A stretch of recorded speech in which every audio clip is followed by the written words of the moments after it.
Hello વિદ્યાર્થી મિત્રો, biosphere ઇનસાઇટમાં આપ સૌનું સ્વાગત છે.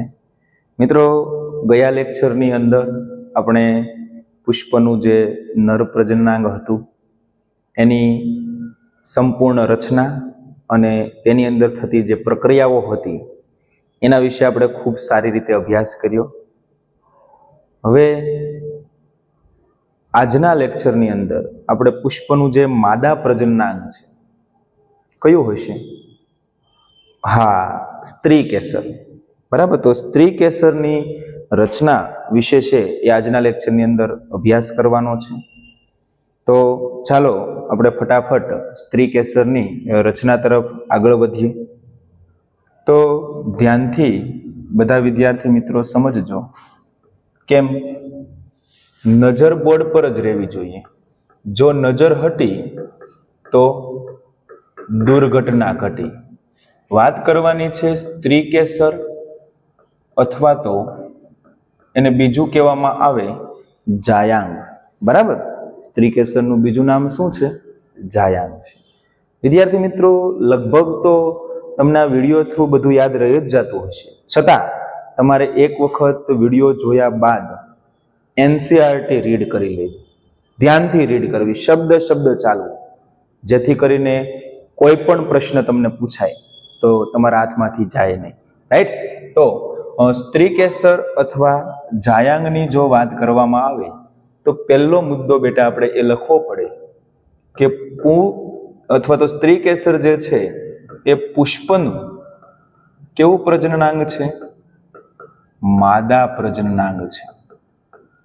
એટલે કે પુષ્પની અંદર જે પ્રજનન થતું હોય ત્યારે માદા તરીકેનું કાર્ય છે એ કોણ કરશે? સ્ત્રી કેસર અથવા તો જાયાંગ કરશે. રાઈટ? તો બેટા, સ્ત્રી કેસરની સૌપ્રથમ આપણે સ્ત્રી કેસરની જે રચના છે એના વિશે આપણે વાત કરી લઈએ. તો સ્ત્રી કેસરની જો રચનાની વાત કરવામાં આવે તો સ્ત્રી કેસરના મુખ્ય કેટલા ભાગો છે? 3 ભાગો છે. સ્ત્રી કેસરને મુખ્યત્વે 3 ભાગોની અંદર ડિવાઈડ કરવામાં આવે છે. કયા કયા 3 ભાગો છે? તો યાદ રાખજો બેટા. પહેલો ભાગ જે છે જેને કહેવામાં આવે પરાગાસન, બીજો ભાગ જે છે એને કહેશું પરાગવાહિની, અને ત્રીજો ભાગ જે છે એને કહેશું બીજાશય અથવા એને બીજું કહેવામાં આવે અંડાશય. પહેલા આપણે સ્ત્રી કેસરની આકૃતિ ડ્રો કરી લઈએ અને ત્યારબાદ આકૃતિના અનુસંધાને આપણે સમજીએ. બરાબર. તો આ જે છે એ પુષ્પનું સ્ત્રી કેસર છે જે પરાગાસન પર સ્થાન પામેલું હોય. બરાબર. ઉપરનો આવો જે ફૂલેલો ભાગ હોય. રાઈટ? તો એક પછી એક ભાગને આપણે સમજવાનો પ્રયત્ન કરીએ. બરાબર. તો પરાગાસનની વાત કરીએ તો કે ભાઈ परागासन लोग बोलते हैं नाम में क्या रखा है, लेकिन मेरे दोस्त नाम में ही सब कुछ रखा है. कैसे? तो देखो यहाँ परागासन એનો અર્થ એવો થાય કે પરાગરજનું જે ગ્રાહી સ્થાન છે એને શું કહેવાય? પરાગાસન. સર કેવી રીતે? કઈ ટપ્પો ન પડ્યો તો માની લ્યો કે પરાગાશય કોનો ભાગ? પુંકેસરનો. એમાંથી મુક્ત થતી પરાગરજ સ્ત્રી કેસરના જે ભાગ પર આવીને બેસે, આ શું આવીને બેઠું? પરાગરજ. તો એ ભાગને શું કહેશું? પરાગાસન. એટલે કે પરાગરજ જે ભાગ પર બેસે એને શું કહેવામાં આવે? પરાગાસન. ક્લિયર?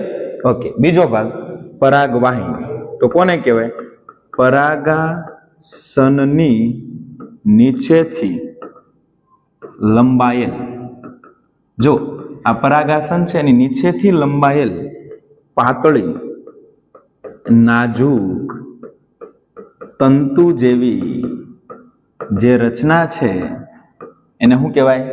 પરાગવાહિની. જો આ પરાગાસન છે એની નીચેથી લંબાયેલ પાતળી તંતુ જેવી રચના છે બેટા, એને શું કહેશું આપણે? પરાગવાહિની. શું કહેશું? પરાગવાહિની.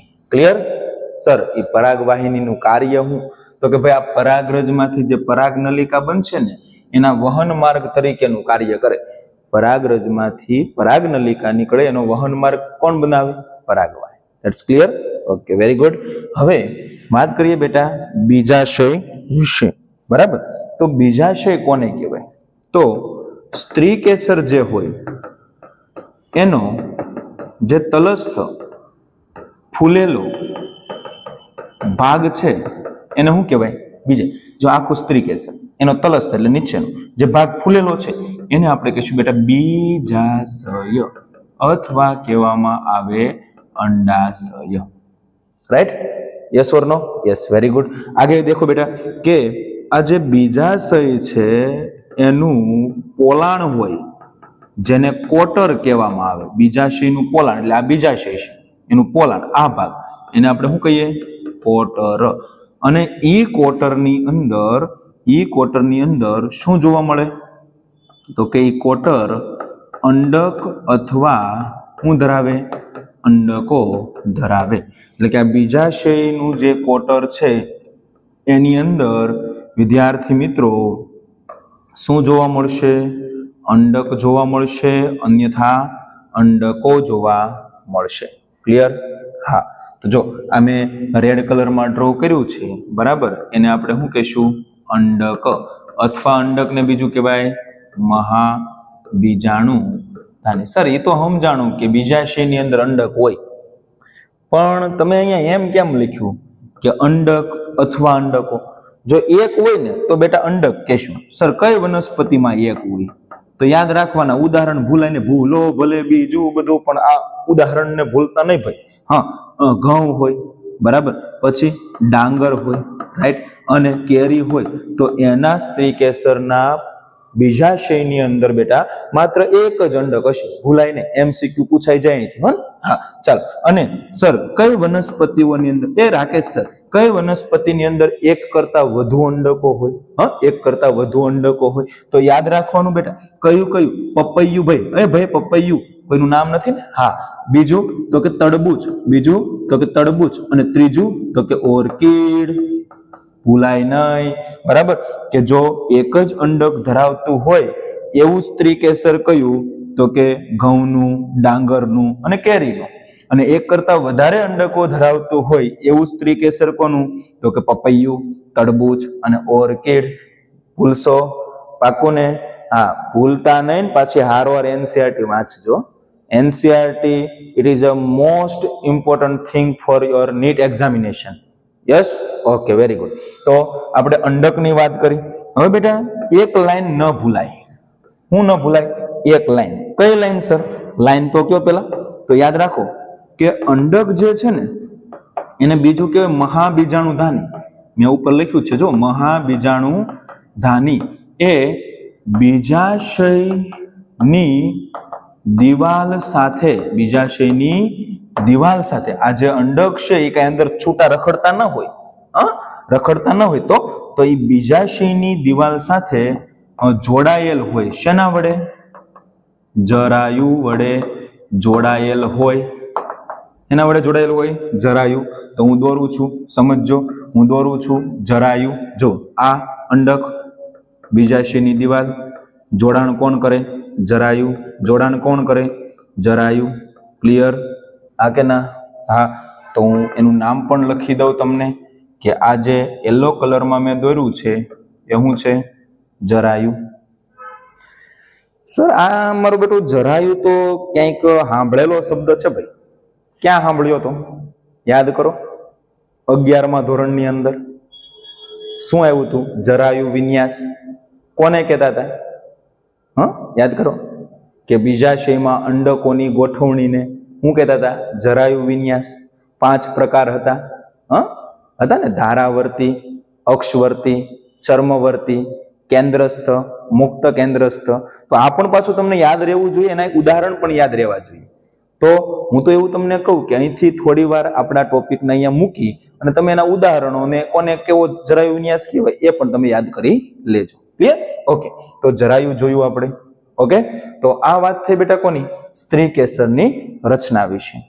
હવે એક અલગથી મારે તમને મુદ્દો કહેવો છે. સમજો કે આપણને ખબર છે કે જે સ્ત્રી કેસરો છે એ ભેગા મળે, બરાબર? સ્ત્રી કેસરો છે શું મળે? ભેગા મળે. એક મિનિટ હું માઇક ચેક કરી લઉં હો, નહીતર પાછું શું થાય કે હું તમને ભણાવ્યા કરીશ, આખો વિડીયો પૂરો થઈ જશે પછી ખબર પડશે કે મારું બેટું માઇક તો બંધ હતું. હા, ફરી વખત મહેનત કરવી પડે. એક વાર ચેક કરી લો.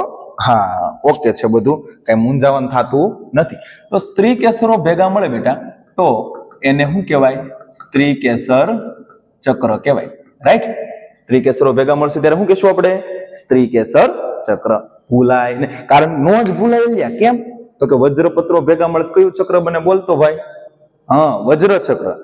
દલપત્રો ભેગા મળે તો દલ ચક્ર. પુંકેસરો ભેગા મળે તો પુંકેસર ચક્ર. તો એવી જ રીતે સ્ત્રી કેસરો ભેગા મળે તો કયું ચક્ર બને? સ્ત્રી કેસર ચક્ર. રાઈટ? હવે બેટા ઈ સ્ત્રી કેસર ચક્રની અંદર સ્ત્રી કેસરોની સંખ્યા કેટલી છે એના આધારે આપણે સ્ત્રી કેસર ચક્રના કેટલા પ્રકાર પાડશું? ખબર પડી ગઈ ભાઈ. કેટલા? 2. કયા કયા?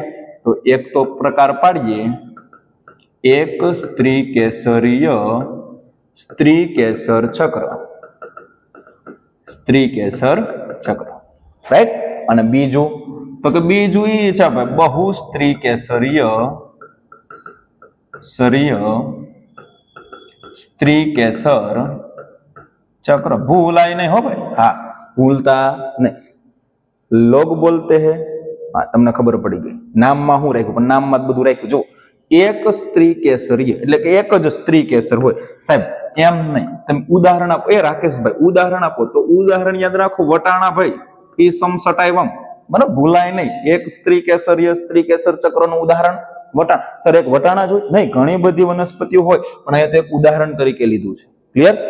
એવી જ રીતે વિદ્યાર્થી મિત્રો બહુ સ્ત્રી કેસરીય સ્ત્રી કેસર ચક્ર તો કે એક કરતા વધુ સ્ત્રી કેસરો હોય. રાઈટ? હા. હવે એક હોય ને તો કઈ ડખો જ નથી. હા, રાજા એકલો હોય તો કઈ વાંધો આવે નહીં, પણ એક જ રાજ્યમાં એક કરતા વધારે રાજા ભેગા થાય તો ડખો થાય કે એ બધા રાજાઓને કાં તો ભળતું હોય ને કાં તો ન ભળતું હોય. તો એવું જ અહીંયા છે. જુઓ કે બહુ સ્ત્રી કેસરીય છે, એક કરતા વધારે સ્ત્રી કેસરો છે, તો એના પાછા 2 પ્રકાર પડે. કયા કયા?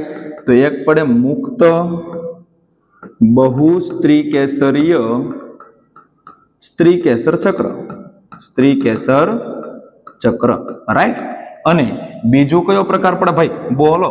એક મુક્ત, બરાબર, અને બીજું યુક્ત બહુ સ્ત્રી કેસરીય સ્ત્રી કેસર ચક્ર. ભૂલાય નહીં. સ્ત્રી કેસર ચક્ર. સ્ત્રી કેસર ચક્ર. સાહેબ આના ઉદાહરણ આપણે એનસીઆરટી ની બુકમાં આપ્યા? હા, ડેફિનેટલી આપ્યા. ગોતજો કંઈક, હો ને, મળશે. ગોતતા ભગવાન મળી જાય તો ઉદાહરણ તો મળે જ ને ભાઈ. હા, ધ્યાનથી સમજો. મુક્ત એટલે કે સ્ત્રી કેસરો એક કરતા વધારે છે અને બધા એકબીજાથી છૂટા છે, તો શું કહેવાય? મુક્ત બહુ સ્ત્રી કેસરીય સ્ત્રી કેસર ચક્ર. ઉદાહરણ યાદ રાખજો બેટા. ચંપો. રાઈટ?